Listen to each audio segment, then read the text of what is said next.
এক নিঃশব্দ যুদ্ধ, যেখানে বোমা ফাটে না, ট্যাঙ্কও নামে না, শব্দ শোনা যায় কেবল কিবোর্ডের। 2017 সালের পর হঠাৎ করেই বিশ্বজুড়ে নেমে আসে এক অদ্ভুত নীরবতা, যে চীনা হ্যাকারদের নাম শুনলেই প্রতিযোগীরা কাঁপত। যারা একের পর এক আন্তর্জাতিক হ্যাকিং প্রতিযোগিতা জিতে আসতো, তারা হঠাৎ করেই উধাও। আলো জ্বলছে, মঞ্চ তৈরি, কিন্তু সেই চিরচেনা মুখগুলো আর নেই। প্রশ্ন শুধু একটাই, তারা কোথায়? বিশ্ববিখ্যাত চীনা হ্যাকাররা হঠাৎ করে কোথায় হারিয়ে গেল? চলুন একটু পেছনে ফেরা যাক। Vancouver, March 2017। সাইবার জগতের ওয়ার্ল্ড কাপ বলা হয় এমন এক প্রতিযোগিতা, PWN 2WN। এখানে নিয়ম খুবই সোজা। গুগল ক্রোম, মাইক্রোসফট উইন্ডোজ, আইফোনের মতো জনপ্রিয় সফটওয়্যার বা ডিভাইসে নতুন এবং পুরাতন দুর্বলতা বা বাগ খুঁজে বের করতে হয়। কোম্পানিকে জানাতে হয়, যাতে তারা দ্রুত আপডেট দিয়ে সেগুলো সমাধান করে ফেলতে পারে। হ্যাকাররা পায় বড় অঙ্কের পুরস্কার। বহু বছর ধরেই চীনা হ্যাকাররা এই প্রতিযোগিতার তারকা। যে ইভেন্টেই নামে, পুরস্কার তাদের হাতেই ওঠে। কিন্তু 2017 পর এই ছবিটা বদলে যেতে শুরু করে। একটা আন্তর্জাতিক ইভেন্ট শেষ হয় আর দেখা যায় চিরচেনা চীনের দলগুলো আর প্রতিযোগিতায় অংশ নিচ্ছে না। আমেরিকা থেকে ইউরোপ, সবখানেই এই একই অস্বস্তি ছড়িয়ে যায়। কি হচ্ছে চীনের হ্যাকারদের সাথে? কেন তারা উধাও? গোটা পৃথিবী জুড়ে প্রশ্ন উঠতে থাকে। এই নীরব সময়ে চীনের সবচাইতে বড় সাইবার সিকিউরিটি কোম্পানি কুইহো 360 এর সিইও ঝৌ হং-ই একটা বক্তব্য দিয়ে আলোচনার কেন্দ্রে চলে আসেন। তিনি বলেন, বিদেশে গিয়ে স্কিল দেখিয়ে লাভটা কি? ওই জেতাটা নাকি খেয়ালি জয়, অর্থাৎ শুধু লোক দেখানো। তার মতে, পৃথিবীর বড় বড় কোম্পানির যে সকল দুর্বলতাগুলোকে ধরা হয়, তার দাম আসলে কয়েক লাখ টাকা নয়, বরং কয়েক বিলিয়ন ডলার পর্যন্ত হওয়া উচিত।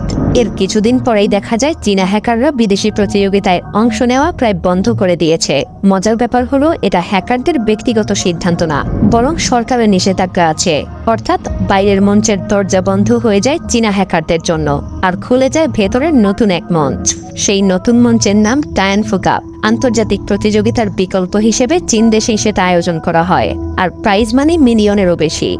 মানে সবচাইতে সেরা ট্যালেন্টকে খুঁজে বের করে আনার এক প্রতিযোগিতা। এই লঞ্চের খবর বেরোতেই নানা দেশের কপালে ভাঁজ পড়ে যায়। ইশারা স্পষ্ট, চীন হ্যাকিংকে ব্যবহার করে সাইবার যুদ্ধের জন্য নিজেকে প্রস্তুত করতে চায়। 2018 সালের নভেম্বরে চেংদু শহরে হয় প্রথম টায়ানফু কাপ। ঠিক সেই মঞ্চেই উঠে আসে এক ঝড়ের নাম। কুইহো 360 এর গবেষক কিঝুন ঝাও দেখান কিভাবে শুধু একটা বিশেষ ওয়েব পেজ খোলা মাত্রই আইফোনকে দূর থেকে নিয়ন্ত্রণে নেওয়া যায়। উইন্ডো খুলতে হয় সাফারি ব্রাউজার দিয়ে, তারপরে অপারেটিং সিস্টেমের গভীরে লুকানো ফাঁক দিয়ে পুরো ডিভাইসকেই গ্রাস করা যায়। ব্যবহারকারী বুঝতেই পারে না, কোনো সতর্কবার্তা ওঠে না, তবুও মাইক্রোফোন, ক্যামেরা, লোকেশন, মেসেজ সবকিছু এক অদৃশ্য হাতে চলে যায়। এই এক্সপ্লয়েটের নাম দেওয়া হয় কায়োস, কারণ এটার প্রভাবই বিশৃঙ্খলা তৈরি করে। এমন এক্সপ্লয়েট কারো বাজারে গেলে মিলিয়ন ডলার পাওয়া যায়। অপরাধ চক্র বা কোনো রাষ্ট্র চাইলে হাজার হাজার মানুষের ফোনে এই নজরদারি বসিয়ে দিতে পারে কায়োস হ্যাকিং সিস্টেম কিনে। এরপরে কি হয়? 2019 সালের জানুয়ারিতে অ্যাপেল নীরবে আপডেট দিয়ে সেই ফাঁক বন্ধ করে দেয়। কিন্তু আসল চমক আসে ওই বছরের আগস্টে। গুগল একটা রিসার্চে প্রকাশ করে, দীর্ঘ সময় ধরে আইফোনে বড় মাপের হ্যাকিং ক্যাম্পেইন চলছে। 5টা আলাদা হ্যাকিং গ্রুপকে শনাক্ত করা হয়। তার মধ্যে একটা চেইন টায়ানফু কাপে দেখানো কায়োসের সাথে মিলে যায়।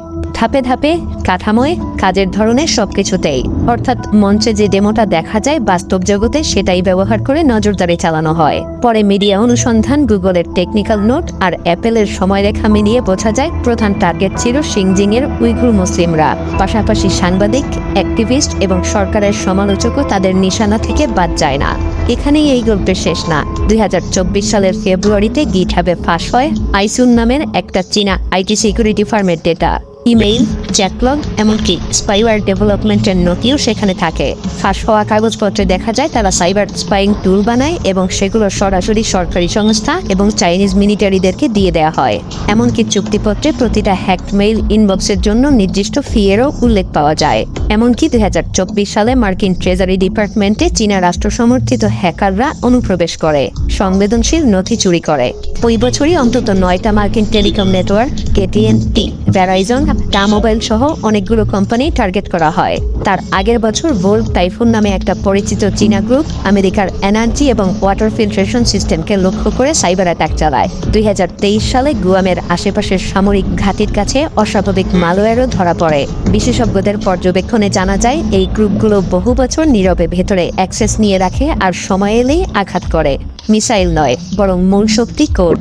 বিস্ফোরণের প্রচণ্ড শব্দ নয়, বরং ব্রিজের নিঃশব্দ স্রোত। এক ক্লিকে ব্যাংকের দরজায় গোলযোগ, আরেক ক্লিকে এয়ারপোর্টের সিগন্যাল অচল, আরেক ক্লিকে বাজারে আতঙ্ক। বাইরে থেকে সবকিছুই যেন স্বাভাবিক মনে হয়, অথচ ভেতরে